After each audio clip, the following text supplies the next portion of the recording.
Assalamualaikum warahmatullahi wabarakatuh. Bagaimana kabarnya? Semoga kita semua dalam keadaan sehat ya. Pada kesempatan ini kita akan mempelajari teks eksposisi. Apa itu teks eksposisi? Nah, sebelumnya, pernahkah kamu mendengar seseorang sedang mengungkapkan pandangan atau pendapatnya tentang sesuatu? Misalnya, kamu mendengarkan penjelasan dari seseorang tentang perlunya menjaga kebersihan lingkungan.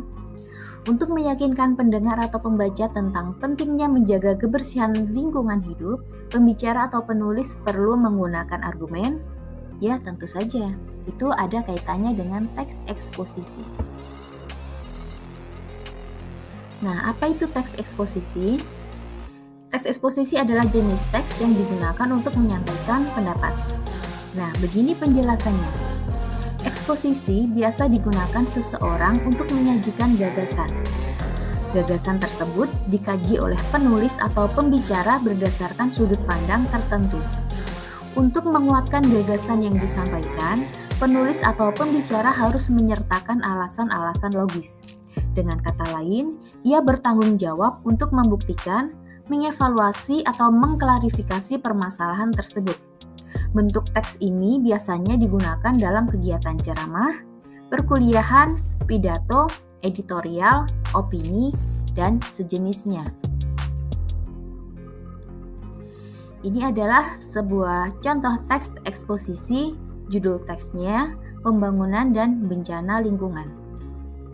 Bumi saat ini sedang menghadapi berbagai masalah lingkungan yang serius.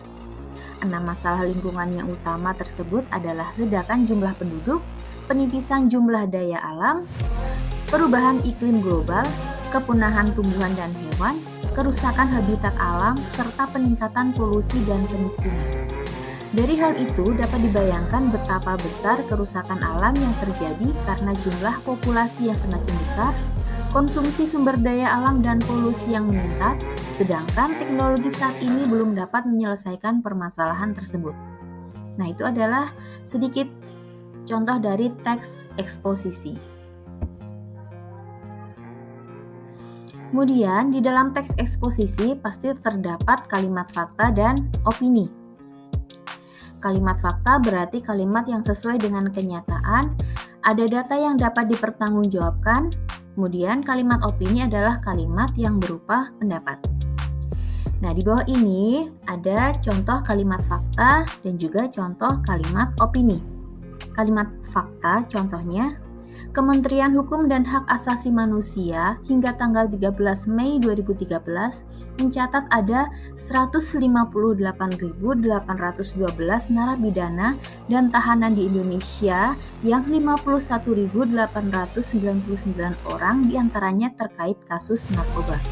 Nah, di situ merupakan kalimat fakta karena terdapat data, ada data tanggalnya, kemudian angkanya yang dapat dipertanggungjawabkan. Kemudian ada contoh kalimat opini. Sebagai generasi muda, calon penerus perjuangan bangsa, sudah seharusnya kita menyiapkan diri menjadi generasi yang berkualitas.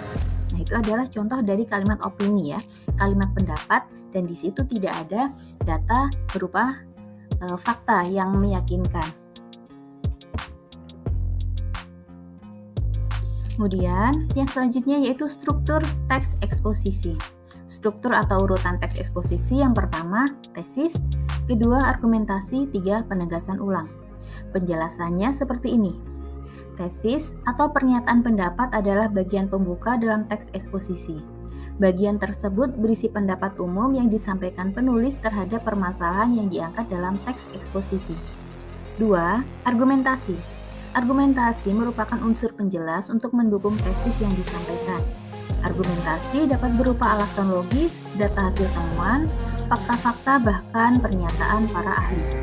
Argumen yang baik harus mampu mendukung pendapat yang disampaikan penulis atau pembicara. 3. Penegasan ulang, yaitu bagian yang bertujuan menegaskan pendapat awal serta menambah rekomendasi atau saran terhadap permasalahan yang diangkat.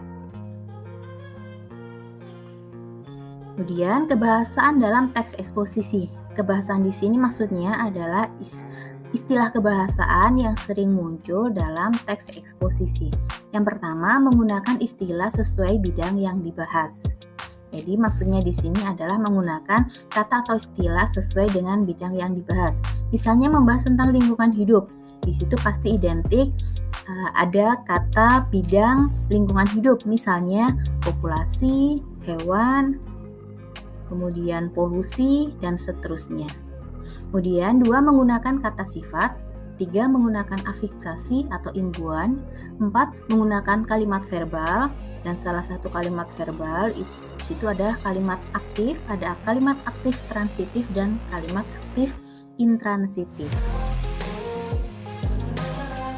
Demikianlah pembahasan kita pada kesempatan ini tentang teks eksposisi. Semoga bermanfaat.